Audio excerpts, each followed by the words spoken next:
Sin. Just exactly what is sin? To miss the mark. That's it. To come up short. To miss the mark. Not an activity. Not something you can do. It's not going to Las Vegas and gambling. It's not buying a lottery ticket. It's not having a beer, smoking a cigarette. Missing the mark. Not hanging out with the temple prostitutes. Missing the mark. Adam was living in the garden in the beginning. He was created by God. He'd lived in the garden, and in the cool of the day, God would come down and they would stroll in the garden. They would have conversations. It was a beautiful existence. Eventually, God gave Adam a mate. Pulled one of his ribs out, created woman. Life was good in the garden. If they were thirsty, there were mighty flowing rivers. Plenty of fresh, cool drinking water. If they were hungry, fruit hung from the trees everywhere, ripe, ready for the picking. Just, there you go. Eat until you're hungry no more. Life was about pleasure, communing with God. It must have been amazing. No needs, everything provided for. But then one day, something happened. Somebody came into the garden that wasn't supposed to be there. And they told a lie. This lie was told, eat of this fruit, and you'll be like them. And the lie was believed. You see, they were already like God, created in God's image. They were perfect. The original design was flawless. They were perfect. But they believed a lie. The fall took place. The fall, the fallen mindset. They began to think less of themselves. They were not thinking in throne room realities any longer. They weren't thinking about themselves the way God thought about them. Their mindset had fallen. That was it. So, because they no longer thought about themselves like God thought about them, and they thought they were naked, clothing was not God's idea originally. We weren't born with clothes, didn't have clothes originally in the garden. We're all supposed to have been without clothes. Okay, no clothing allowed. But anyway, so Adam and Eve had to be removed from the garden. God stitched them up some clothes. That was the first sacrifice. An animal had to be sacrificed so they could have their clothes made. After the fig leaves, God sewed them some clothes. So now they're outside the garden, living in a fallen mindset. Adam is now having to farm the land. He's having to dig in the dirt. He's having to grow crops. He's having to work. He is sweating. He is working hard. Oh, and Eve, now with the fallen mindset, birth pains have increased greatly. So now birthing children is a very painful ordeal. Adam is working the dirt. He's having to work. And so for the next few thousand years, man, in his feeble attempts to get back in the garden, try to cleanse himself, prove himself righteous, has held one sacrifice after another. Just blood and blood and blood, bulls and cows and goats, in every attempt to try to wash himself, to cleanse himself to prove himself worthy of going back in the garden. But it's not happening. It wasn't until the perfect sacrifice of Jesus. Jesus on the cross, the final and perfect sacrifice to cleanse all of humanity. Humanity past, present, or ever will be in the future. There is no record of sin. It has been completely expunged. The record no longer exists. Okay? It's done. It's done for you. Finished work on the cross means it was finished. Nothing left for you to do. Okay? It's finished. Paul understood that. He got that. He learned from Jesus. Look what Jesus did. Sacrifices are no longer required. If they were, you'd have a cow and a bull and some sheep and goats in the backyard. And once in a while, you'd go out there and you'd slaughter one and you'd have a ceremony in your backyard. We don't do that anymore. Jesus was the last sacrifice for sin. And it was perfect. It was holy and acceptable. It cleansed the entire human race.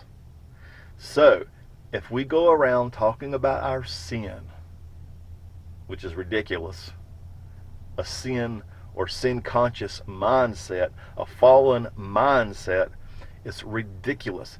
If we're talking to God and apologizing for our sin, we're wasting our breath because we're speaking a language He no longer speaks. He voluntarily erased that from His own memory banks. See? It's a language that's no longer used. It's like someone speaking in Latin or speaking in Elizabethan English. It doesn't take place anymore. Okay? Dead language. We speak now the language of love. We are a new creation. We are a New Testament creation. We live in the New Testament, the New Covenant. We live in an era. We live in a time period in which the prophets of old in the Old Testament knew about. They knew this age was coming. This time was coming where the Messiah would expunge the record. All would be cleansed. All would be holy. All would be righteous because of what the Messiah was going to do. We live in a time that the prophets of old longed for. They knew this was coming. They wrote about it hundreds and hundreds of years before it actually occurred. So, no work is left to do. Nothing you can do. Paul understood this perfectly. Back when Paul was still Saul, before he had his amazing experience on the road to Damascus, he knew the law inside and out. He was the perfect Pharisee. He could chase down Christians, persecute them, capture them, put them in prison, do all manner of things to the followers of Christ, the original members of the way, and never lost a moment's sleep over it. He understood the law. He was within the boundaries of the law. He was fulfilling his duty, did his job. But then after that experience on the road, he was so transformed and so completely understood what Christ was all about that he could step back and say, I have wronged no man. Because he knew that God had no record of anything he'd ever done against the church. Changed man. So now we know him as Paul. And you know the followers of Christ, the Christians or the members of the way. You know they were freaked out when they saw him coming to town because they knew what was about to take place. But once he talked to them and explained to them what he had been through, what he experienced on the road, and now he was completely persuaded by the works of Christ, the finished works of the cross. They were still a bit leery, but they took him in. And Paul dedicated the rest of his life. He was so passionately persuaded he could do nothing else with the rest of his life but travel and share the gospel, the good news, to convince people, to passionately persuade them with love and affection that the work was accomplished on the cross. It's a finished deal. The good news is in the gospel. If you're not hearing the good news, it's not the gospel. And even occasionally, Paul would ride into a town, walk into a town, he would show up in a place, and he would visit the local synagogue, and he would reason with people and explain the gospel. And people would understand. Lives would be changed. It was amazing. And then after a few weeks or a month, he would be on to the next town. But then he would get a report, a letter, saying, "Oh, Paul, things are getting out of hand. It seems the local officials came in after you and explained that surely Paul couldn't have been thinking correctly that Christ had accomplished everything. There's still something you must do on your part. You must exercise your faith a little bit, your own righteousness a little bit. You must believe a little bit." And so, like in Galatia, Paul had to come back. "Oh, foolish Galatians, who has bewitched you?" Did I not make myself perfectly clear that the work was accomplished? Everything's done? That it was his faith, God having faith within himself to cleanse the world of sin. It's finished. God's faith, God's righteousness, God's faith. Not the faith of man, the faith of God. That's the good news in the gospel. It was done on our behalf.